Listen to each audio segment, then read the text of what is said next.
Hello friends, ഇന്നത്തെ വീഡിയോയിൽ supplier information എങ്ങനെ എക്സ്പോർട്ട് ചെയ്യാം എന്നുള്ളതാണ് കാണിക്കുന്നത്. നോക്കാം എങ്ങനെയാണ് സപ്ലയർ ഇൻഫർമേഷൻ എക്സ്പോർട്ട് ചെയ്യുന്നത്. അതിനായിട്ട് റെക്കോർഡ്സ് ഓപ്ഷനിൽ ക്ലിക്ക് ചെയ്യുക. റിറ്റെയിൽ ഐ ഡി സോഫ്റ്റ്വെയറിലെ records option. Okay, റെക്കോർഡ്സിൽ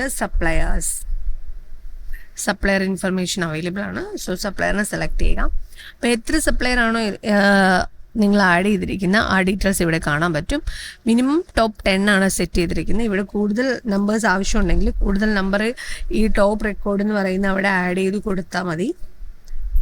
top records കൊടുത്തിട്ട് സപ്ലയർ ക്ലിക്ക് ചെയ്ത് എൻ്റർ അടിച്ചാൽ മതി. ഫുൾ ഡീറ്റെയിൽസ് നിങ്ങൾക്ക് കാണാൻ പറ്റും.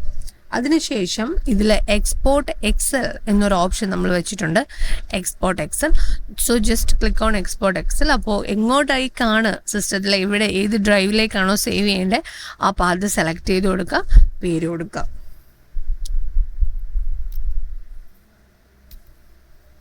സപ്ലയർ 1 കൊടുത്തു, സേവ് സക്സസ്ഫുള്ളി എക്സ്പോർട്ട് എന്ന മെസ്സേജ് വരും.